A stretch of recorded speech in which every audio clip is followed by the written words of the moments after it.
Councilmember Sarah Perry has been a real benefit to Woodinville. She's an incredibly hard worker. She's receptive. She's smart. We're very lucky to have her. So thank you, Councilmember Perry. I also would like to recognize some other representatives or staffers that we have in the audience. Megan Udemai. Did I get that right? Yes. Megan is with Senator Murray's office. Senator Murray has been a great advocate for Woodinville. I want to highlight that. Later on, we'll be talking about some of the grants that we've been able to pursue and obtain that benefit our infrastructure and really benefit Woodinville. We'll get into that a little bit later, but thank you, Senator Murray and staff. Kelly Marquardt with Congresswoman Susan DelBene's office. I haven't had the pleasure to meet you yet, but we're looking forward to seeing Senator or Congresswoman DelBene next week in Washington, D.C. Congresswoman DelBene has also been a big friend and a lot of help. You'll see later on that she has really advocated for Woodinville in a big way, so we really appreciate that. Josie McKinley with Senator Maria Cantwell's office. Libby Hollingshead is with King County Councilmember Sarah Perry's office. It's not here. And Jake Johnson. So about, correct me if I'm wrong, about 3 years ago, maybe 4, but I think it's 3, the current council adopted a policy that Woodinville had never undertook, and that was to work with our federal partners on grants to help Woodinville. And that has paid off dramatically, and you'll see that here in upcoming slides as well. But Jake Johnston is our federal lobbyist. Where is Jake? Right up here. Jake, there he is. He's done an amazing job. He has helped us navigate that process, which is again new to Woodinville, and it's really paid off for our community. And then very quickly, I'd like to acknowledge the council members that are here. We have Deputy Mayor Randolph. We have Councilmember Michelle Evans, Councilmember Sarah Arndt, Councilmember David Edwards. I've had the privilege and honor of working with these council members for a little over 3 years now, and they are amazing. They work so hard on doing some amazing things that we're going to talk about. Some of them we're going to talk about here, but they work so hard and really love our community and are really benefiting our community. So thank you very much.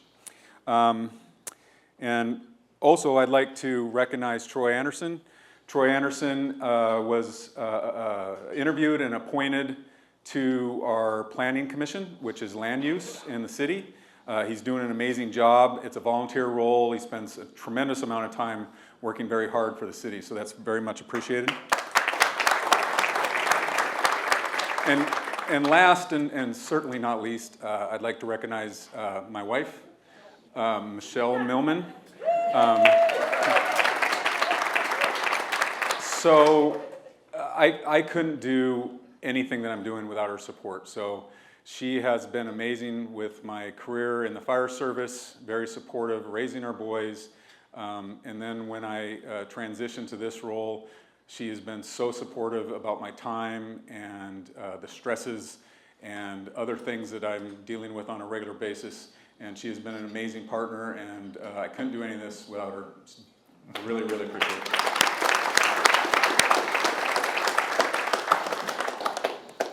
All right, and I should thank our staff that's here as well. We bring quite a contingent to these events, and we really appreciate everything you guys do. We don't often get to acknowledge you guys in public, so we want to take just a moment to thank you, staff. If you're staff for the city, just raise your hand, and we'll give you a round of applause. Thank you, guys.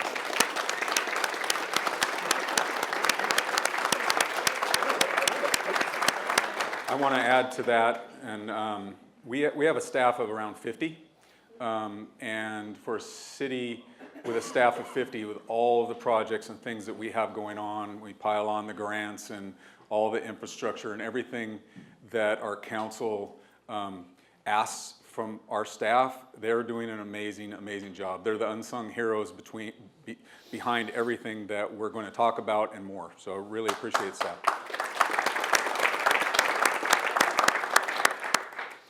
All right, right, well, we've got it kind of broken into 3 different sections today, kind of highlighting the big buckets that the city's working on, strengthening our partnerships, the mayor's mentioned, and we'll go into that a little bit, creating opportunity, that's always an exciting one, talking about kind of the growth and development happening around the community. And then one of the things that our staff works all the time on and is really taking on a huge workload is our city infrastructure. With all the growth and development we have going on, infrastructure is first in our minds right now, and a lot of big projects coming on. We're excited to share some of those details.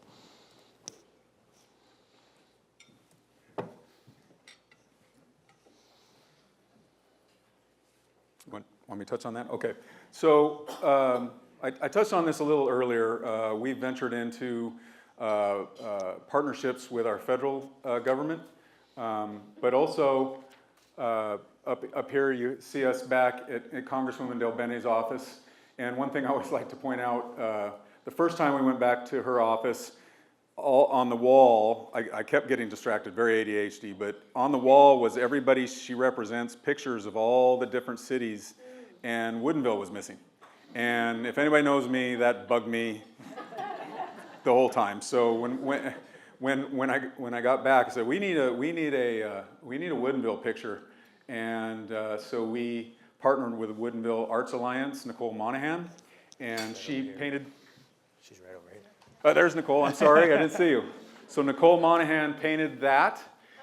Oh, great. It is when you walk into the door, it's literally right there. So it was really cool, and now I'm settled when we go back there and talk. So recently, we just got back from Olympia last week. They're starting their bill process. Here we met with Senator Dingra. So there was a parking bill. We advocated for many things, and I'll touch on those really quickly, but the big thing that came on our radar really late that we worked really hard on was a parking bill, Senate Bill 5184. And it was going to limit parking to 1 slot per 1,000 square feet of commercial. And for business owners here that know that 1,000 square feet with 1 slot, that's an employee. And like, where are the customers gonna be? And we have somewhere in the neighborhood of 700,000 visitors to Woodinville. We pointed out that they need a place to park. We don't have adequate public transportation. We have a robust tourism industry centered around wine and other things. And that bill was going to be very harmful. So working with Senator Dingra and Stanford, they wound up coming to a compromise amendment that leaves populations of 20,000 and under unaffected by that parking bill. So that was a very big bill for Woodinville to dodge. So we are not going to be under that parking restriction, which is that's a big thing for Woodinville. These are all the grants that I was talking about earlier. I'm not going to go through each and every one, but you see the state, federal, and where it says local, that's predominantly King County. And King County, a lot of that we have Councilmember Sarah Perry to thank for working with us, but the vast majority of those grants, almost $24 million, that is a record for Woodinville. We've done that in a little over 2 years, and Woodinville's combined history has not, Woodinville was incorporated in '93. The combined history hasn't, that exceeds what Woodinville, in 2 years, what Woodinville's got in the combined history. So,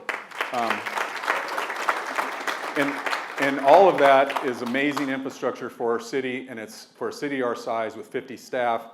Being able to get a lot of these projects done requires that money. We'll talk about the budget a little later, but this is how we get all this stuff done with an amazing staff, and we don't raise taxes. We haven't raised your property taxes since 2017, so we're able to do necessary projects in a very cost-effective way.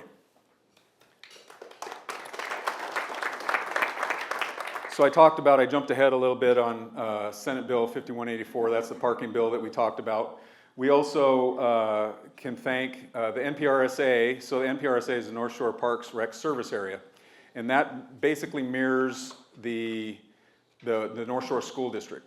They came to us, 5-6 months ago, and they were soliciting property for a future community rec center and pool. And most people don't realize that in 2011, due to budgetary reasons, the city did away with its Parks and Rec department, which is another thing that's been bugging me for a long time. And so we have the opportunity, we forwarded property here in Woodinville, which is almost dead center of the NPRSA service area. And there are two other properties forwarded. We were selected by the NPRSA to forward property, and they would build us, or the area, a pool and a rec center, which is very much needed as a community resource, and it's very much needed in Woodinville and surrounding areas. So this is an amazing opportunity. We've got 20-some, Jared will correct me, we got 20-some letters of support ranging from all of the swim teams, water polo, underwater robotics. Woodinville has a well-renowned underwater robotics program that they need a place to practice. We have other groups like Arts Alliance and Woodinville Repertory are supporting this. So this is a very big, and it reaches the highest level of what the community wants. This is what we hear time and time again, to have needs in Parks and Rec and also a pool. So I'm hopeful that we can continue this process. We're working very hard.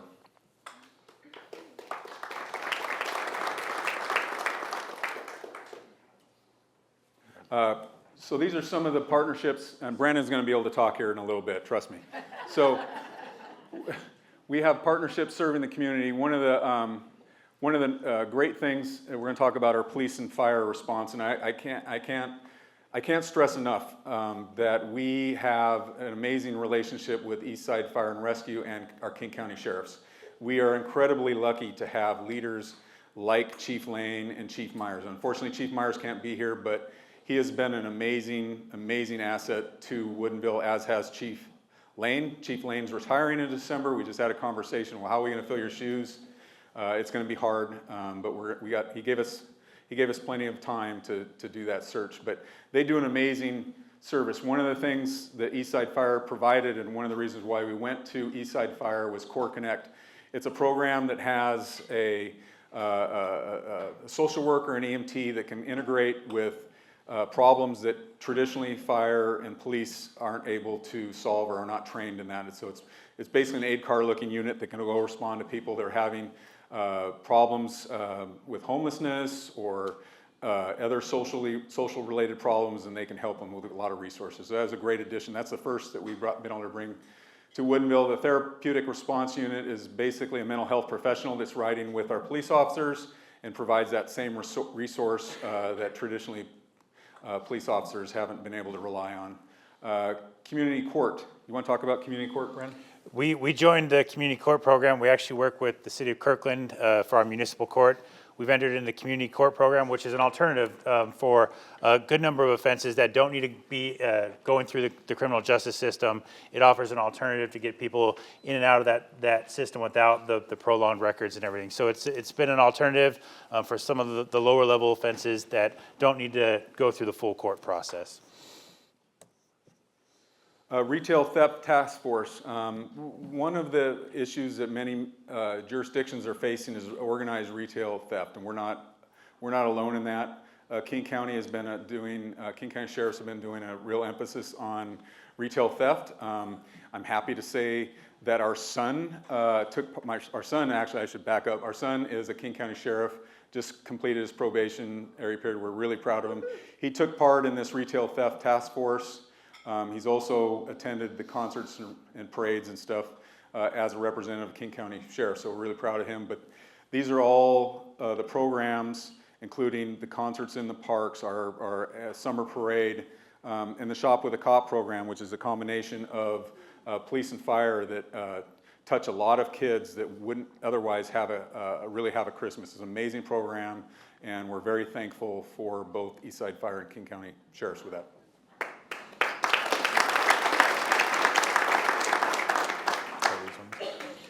All right, I know everybody's always excited to hear about development and growth in the city, and so we've got some slides on the different projects. As a general, many of you are aware, but just kind of to set the stage. So Washington's got the Growth Management Act, right? It says that cities, local jurisdictions have to plan for growth. It's not an optional thing. We have to do it. Everybody knows like all of you, people want to live in this area, so we have to plan to accommodate that, just like all the other cities in this area. And if not, there's consequences. The state can actually hold back taxes. They implement, one of their latest things is implementing model ordinances. So if we don't have rules to provide for some of these requirements, the state's rules automatically apply at a certain point. So we're working on trying to make sure that we're doing growth on our terms, not on Olympia's terms all the time.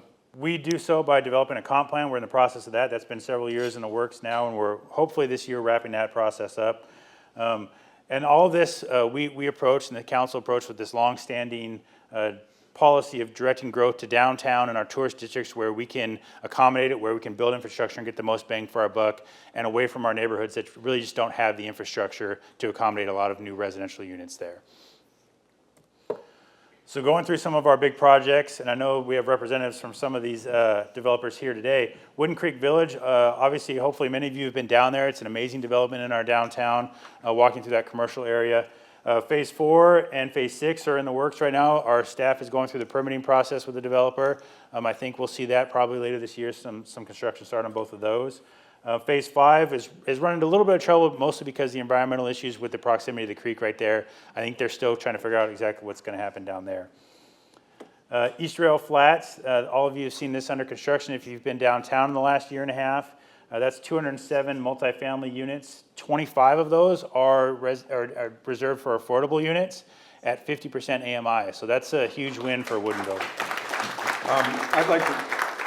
I'd like to touch on that project in particular because this council was one of the first projects that we voted on, and it was the first time that council advocated and it's pretty much insisted that a component of that needs to be affordable housing. So this project provides a lot of benefits that aren't obvious to the public, but we get our first affordable housing units in Woodinville downtown ever, and these are our first affordable housing units built in Woodinville since 2001-ish. So it's been a long time. And again, what Brandon was saying, our city manager was saying that these are mandatory obligations that the state has asked us for. And not only that they're mandatory, but all of your businesses need employees, and everybody's employees need to be able to live and work, live where they work. And so this is an effort that not only is the right thing to do, but is also going to help businesses in Woodinville very much. The other thing that's really important, a couple other things actually, we got 64 townhomes that'll be built on the backside of that project. That is the first ownership opportunities that Woodinville has had built downtown since 1996. So that was a big benefit to Woodinville. And also the 133rd Grid Road.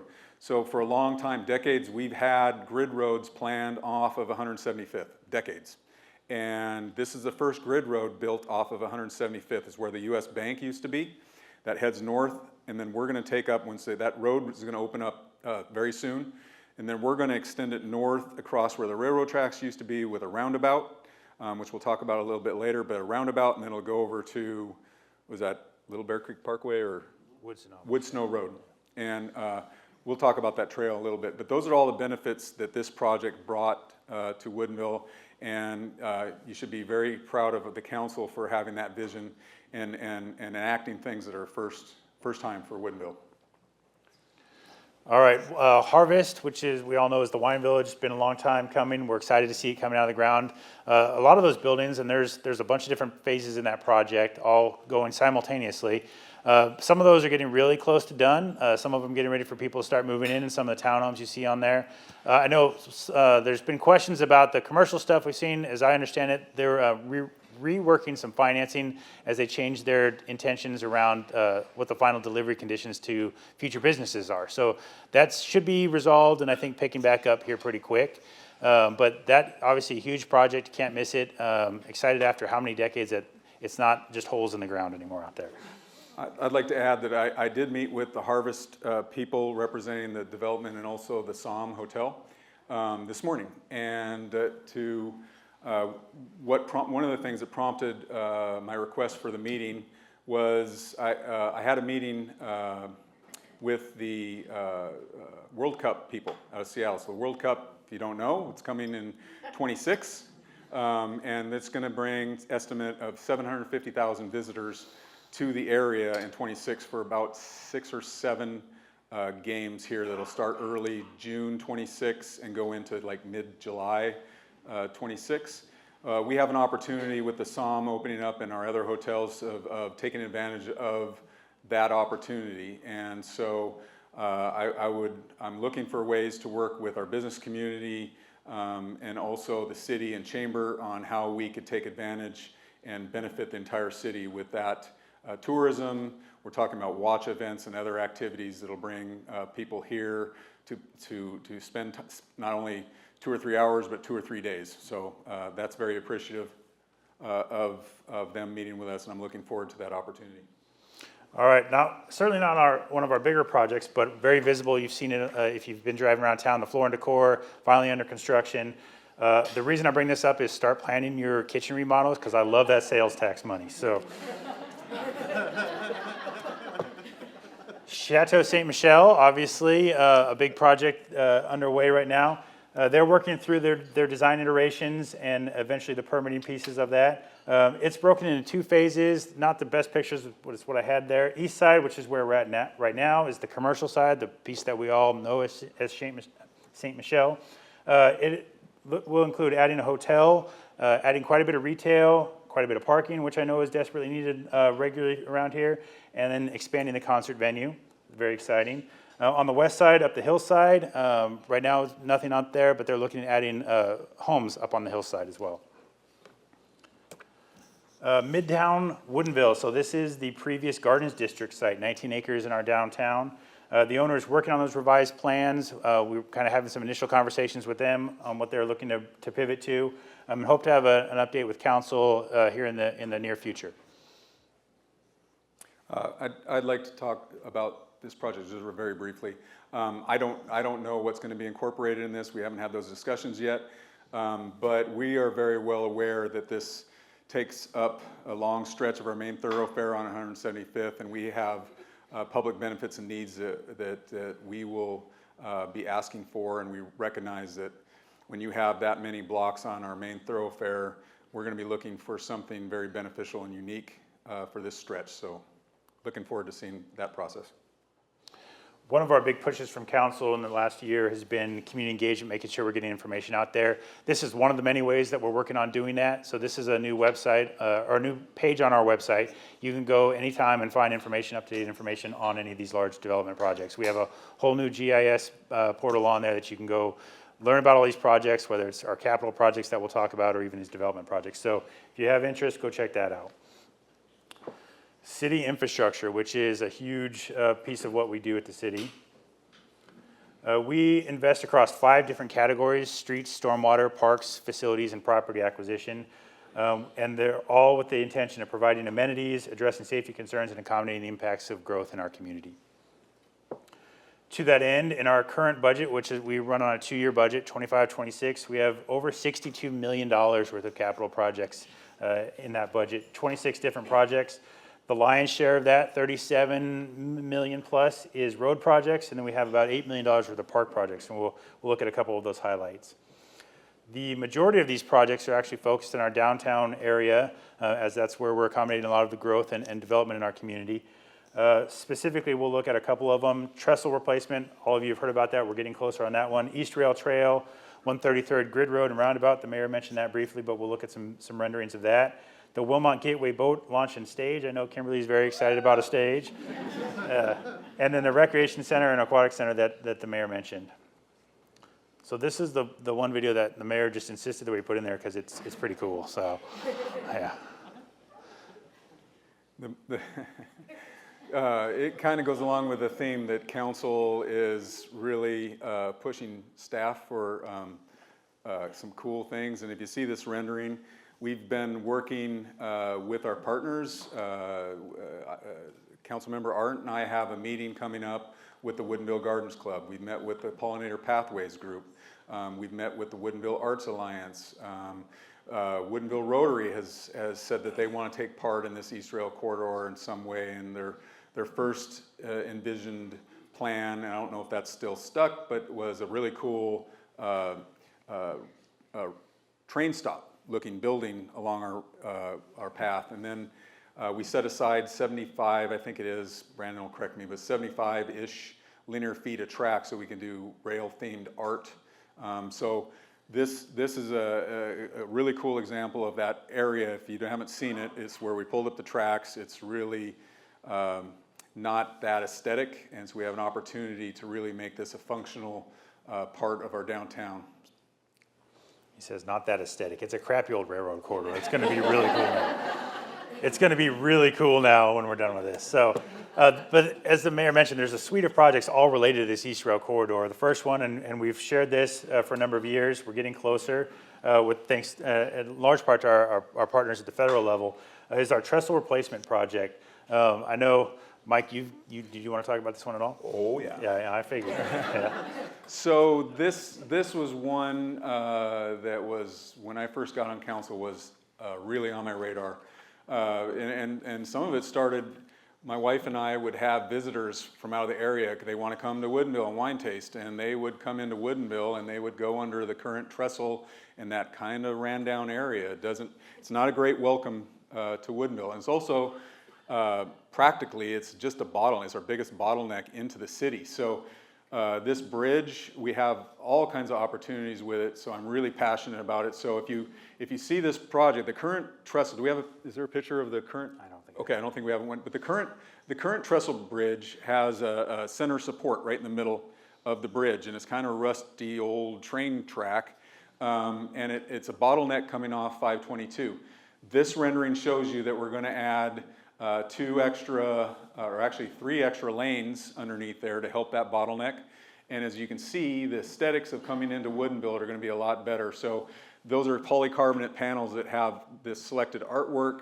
The Woodinville there is all going to be backlit with LED lighting, so it's going to look really cool, and we can change the colors. And I always give the Cougars that I'm talking about, we're going to do it always in purple and gold on the Apple Cup days. I'm sorry, Troy. We'll change that. Anyway, so this is going to unleash or help that bottleneck. It's going to be a much better aesthetic coming, and it also serves as a safe way of crossing on the East Rail corridor across that busy section. And then I want to highlight, because we worked really hard on this. So it's about a $17 million project. We've been able to get over $15 million for that project. And that means, again, where we don't have to raise taxes, and we get to take on a critical infrastructure role in the city of Woodinville. This is going to be hugely impactful, and we're somewhere around $2 million impact to the taxpayers instead of $17 million. So this project is an example of when we're working with our partners on the state and federal level of how it can be impactful to a city, and how we can get more done with a small city like ours and really have a large impact on residents, businesses, traffic, all of these things. So it's going to be an amazing project. It's going to start. That's been the trick, and that's where having our federal delegation, our friends there, has been really helpful. With federal money, we've got to go through the federal permitting process. Things are a little chaotic at that level right now with staffing. So we're waiting on getting a permit resolved there. Hopefully we're starting this late 26, early 27 at this point.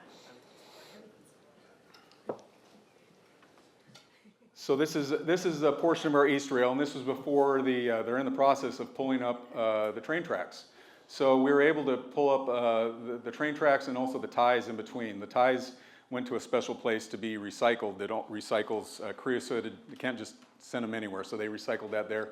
And then those rail, like I said, we set aside a significant amount of rail to have a rail-themed art. But as you can see, this is actually a better looking day than what it probably looks like now, because there's puddles, mud, and all kinds of overgrown stuff in this stretch right through so the East Rail corridor, if you're not familiar with that, that's going to go from the very north of town where the railroad tracks go, and it's going to go past right here, Chateau San Michel, onto the Cross Kirkland corridor. So it's going to run right down the middle of Woodinville and connect our neighborhoods and people and businesses all to our downtown. So this is a very key part of what we envision the downtown and what opportunities that we are going to offer Woodinville. So a lot, again, getting back to, if you see this map here on the left, so that dashed line is what we're taking on, and we are the last main section in the East Rail corridor to take this on, which bothers me. So I'm glad we're starting to do this. It's a big project for Woodinville. It's going to be a hugely impactful project for Woodinville. We're going to have to do it in segments, so please be patient with us, but we're showing you probably the first segment that we're taking on that's going to be most impactful for Woodinville very early on.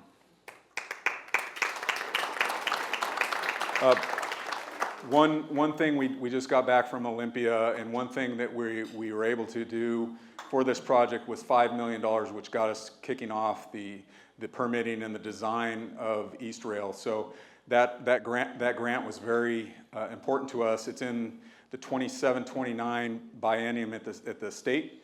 We asked to move it up to the 25-27 biennium. I don't know if that's going to happen. We can. Is there any state representatives here? Okay. Well, we could live with the 27-29. It's not ideal, but the 25-27 is much better biennium, and we went down to lobby for that. And our representatives were very supportive of that process. So that $5 million is really kicking off this project. And then so there's the $5 million for the trestle the mayor mentioned. We also had a $5 million raise grant. That's a federal level grant. That's a huge thing for a city our size. Traditionally, that's a grant program for much bigger communities. But thanks again to all of our different levels of elected officials, from federal all the way to Councilmember Perry, we were able to get that raise grant through the federal system. That's a huge win for us. That's going to kick off just a massive project for us, and that's, as the mayor mentioned, kind of designing that East Rail corridor, which is about 2 miles of old railroad corridor that the city owns and controls. That will be a 2-mile long linear park with a trail. With that kind of distance, we're looking at about 27 acres total through that corridor, half a dozen major roadway crossings, a lot of driveways, a lot of critical areas, lots of utilities. This will be a several years worth of design focused largely on community engagement. What do we want this incredible new park to be? And I know the mayor's got all sorts of ideas that I keep trying to dissuade him from, but pickleball. Some of you know the joke on the pickleball stuff. But total, we've got about a $7 million project, so that's about $5 million in federal money, and then the city's kicking in a match of $2 million. That's going to be an amazing project. We're going to start that this year. We're working through the process right now, staff is, to get that going. Hopefully be kicking that off with a lot of community engagement. But obviously a project that big is going to have to be in segments, right? We're not going to be at a spot where we can put $50 million, $100 million into this corridor. That's going to have to be pieces at a time. Part of this planning effort will be just trying to figure out what those different sequencing pieces look like. I'd like to add to that. So I've been pushing pickleball for a long time because I know it's very popular and it's very easy. I shouldn't say easy. He's going to hate me if I say easy, but it doesn't take a huge amount of space. So I've been pushing pickleball for a long time for our community. Up till recently, we haven't had any public pickleball courts. So working with Woodinville Rotary, we're able to get pickleball courts lined at Wooden Creek Park that has been very popular. And I go down there in the spring and summer and I see 30, 40 people down there literally playing pickleball with their paddles lined up and their little lunches and all kinds of things. It's amazing. And so one day, Brandon and I were walking down to Wilmont to look at where the stage that we're going to talk about is going to be.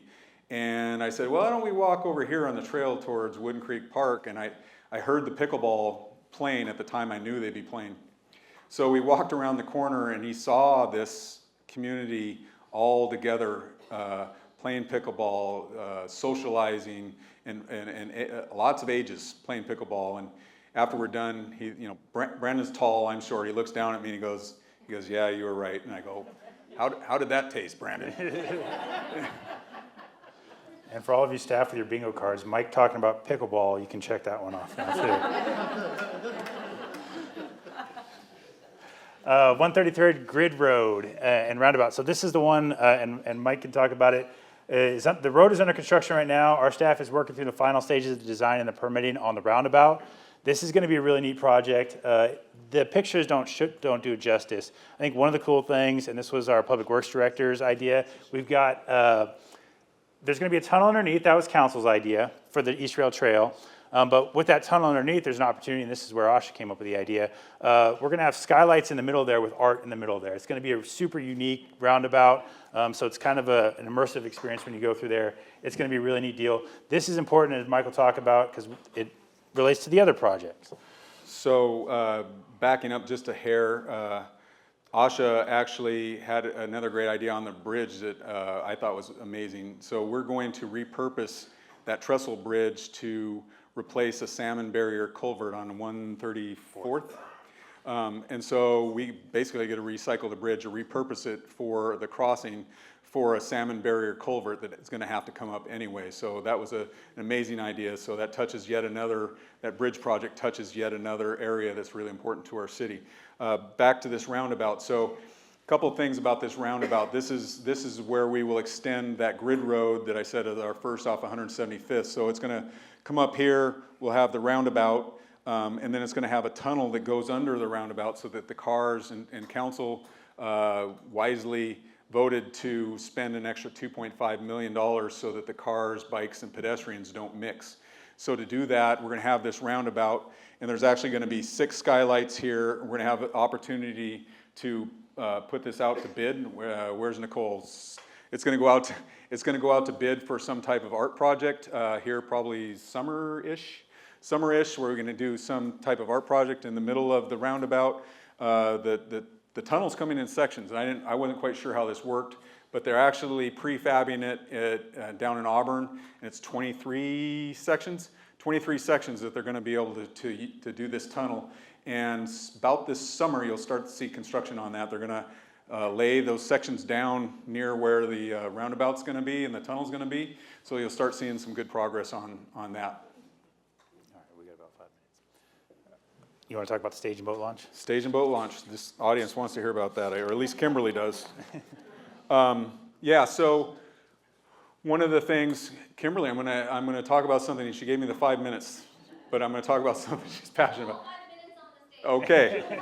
Okay. So if everybody's familiar with our summer concert series in our Wilmont Park, it's a very key piece to what we do in the summer. It's very well attended. People really enjoy themselves. Chamber puts that on, does an amazing job. However, the process of taking down and putting up and storing that stage is very, very cumbersome, and it limits what we can do in Woodinville. So one of the things that the council and I took on here years ago was how can we get a permanent stage there? And with Councilmember Sarah Perry's help, we got a grant for that. And one other thing, when this came to us, when you're trying to count votes on the dais, like, is this going to pass? So we had the What's Up guy in Bothell that rents the kayaks and paddle boards down there in Bothell. He testified and said, hey, the number one question I get from people renting a kayak in Bothell is, can I go to Woodinville and wine taste? And so I'm like, just mentally, I'm like, oh, I got this vote. So this is going to be impactful. This is the design that we've chosen. It's going to be really cool. We have another opportunity in these railings of putting some other artwork along here. And this will allow us to do more concerts, more plays, art shows, whatever you can imagine without having to take down and put up the stage. And then attached with this, we're going to have a non-motorized boat launch where you can put in your kayak, paddleboard, into the Sammamish River and go to Redmond or Bothell and maybe in Lake Washington. So my wife and I have done that before, and it's kind of a fun trip if you haven't tried that. So this is an amazing opportunity for our community to add benefits to our park. All right, the mayor talked about our partnership working with MPRSA, the North Shore Parks and Recreation Service Area, to bring a community center and an aquatic facility to the community. As you mentioned, the city council put forward a site. We're working on acquiring that property right now.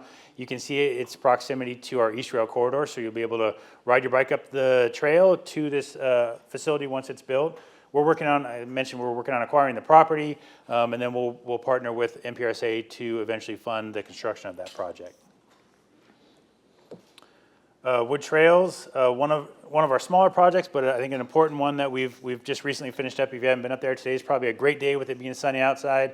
This is a bunch of property that the city bought years ago, was we didn't really have anything on it. There was some kind of just deer trails through there. We've gone through and actually made that trails with some signage where you can actually go out there and enjoy some nature just right in our community. So that's been a big accomplishment for us. This is, I'd like to highlight, this is 53 acres west of West Wellington. And unfortunately, this is, this is not the typical picture of what it looks like. It looks great, whoever took that picture with the sun coming through, but it's been transformed into a groomed trail like this, but retaining all of the nature look that it has. And we also, this is in relation to connecting all of our neighborhoods to the East Rail corridor that we're talking about. So this steps, this is a fairly steep slope, and these steps go down from this trail and it goes all the way down near FSD, and then it'll be, from there it'll be on a sidewalk about 6 blocks or so to the East Rail corridor. So this is a good way to connect Wellington to our East Rail corridor. We are also envisioning, or we budgeted for a connection for the West Ridge into our parks and trail system too. So we want to get all of our neighborhoods and people as much as we can connected to our parks and trail system that we're working so hard on. All right, all the stuff we're adding to the community, there's also some things we're trying not to add to our community, so that's our NERTS project. This, for those of you who aren't familiar, this is the King County Recycling Transfer Station that they've been working through a process on siting. Right now, that's currently in Houghton. We're suggesting very strongly that they keep it in Houghton and just rebuild it. So we've been working, I know the chamber's been helping out with that as well. Going through that process, the site that the county identified in Woodinville, we don't believe is appropriate for a whole slug of reasons. I know many of you have been involved in those conversations. We appreciate all that support. Hopefully we're looking at a decision here in mid-March, and we'll be looking forward to telling you guys it's not coming to Woodinville. I'd like to highlight that this has been a priority of ours, and it's not, you know, we think it's better located at its current location where they own the property. It's closer to population centers. They can improve it and make it better there. We've made a strong case and spent a lot of time, hired a lawyer to show that economically, environmentally, logistically, and even legally that this is not the best location. And again, I keep going back to Councilmember Sarah Perry. She's been helping us with that, and we've been able to, I've met with 4 King County council members and the King County executive to explain our case. We had a survey go out, we've had votes, we've very respectfully indicated why we don't feel on so many levels that Woodinville is an appropriate place for this. So I'm optimistic that in next month that we will get a decision that will be favorable for Woodinville. I'm hopeful. All right, we won't go through this in great detail, obviously, but the takeaway from this one is the city does all this and still is in a very enviable financial position. So we ended our last biennium, this was for the last 2 years, ending in December of 24, with a surplus in our budget, operating surplus of about $6 million. So the point being, we're doing a lot, but we're also doing it in a financially responsible way, and I think that's something that the council and staff should certainly be proud of. Yeah, I really want to emphasize that. All of the stuff that you're seeing done, we're doing that without raising taxes. The last time cities raised your property taxes was 2017, and nobody today is talking about raising taxes. We're able to accomplish a lot of things without that, with working within our means, and so very proud of the city staff for working so hard and city council for advocating for that. It's an amazing position to be in because so many jurisdictions around us are not in the same financial situation and are having deficits, spending, or laying off employees. We're not doing any of that. We have an amazing, huge cash reserve. We're not raising taxes, and we're still able to get a lot of amazing work done. So that's the key takeaway on this, and I'm very proud of that. All right, just wrapping it up. Of course, I mentioned one of council's big pushes has been to really increase our community engagement. We're ramping up those efforts. Just a couple of ways that you can do that. Obviously, follow us on Facebook, Instagram. We're working on moving and also broadcasting our council meetings on YouTube so they're more accessible. Quarterly mailed newsletters. I know the mayor's got one of those. Those should be hitting mailboxes today if they haven't already. But we're going to start a quarterly newsletter and try to get more information out to everybody that lives in the area. You see the flyer on here for our police department. They have started putting on these community academies. We have the second version of that coming up. It's been an awesome program. A lot of people getting involved and learning more about all the challenges and what our law enforcement has to do in our community. A big piece that I really want to emphasize, and you have flyers on your tables, is our upcoming and our brand new community conversations. These are the coffee with a council member type events, informal drop-in discussions with council and staff. We've got 4 of them scheduled right now, 2 in March, 2 in April. Again, you've got the flyers on your tables. Please plan on coming out and just saying hi. If you have any questions, any comments on anything that the city's working on, these guys would love to hear it, and we'll all be there to have a conversation about it. I think that's it, Mike. Yeah, we're going to stick around, Brandon and I, for a little bit and answer any questions you have.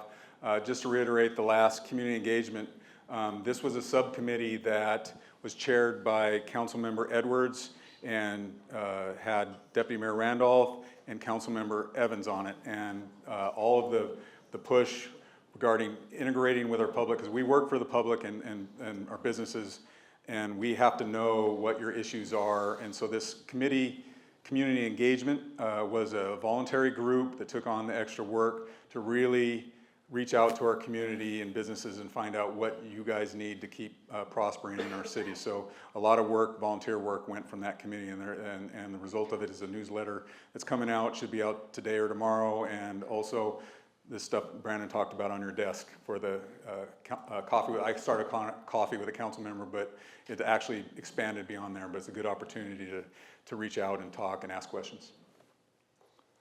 All right. Thank you. Thank you very much.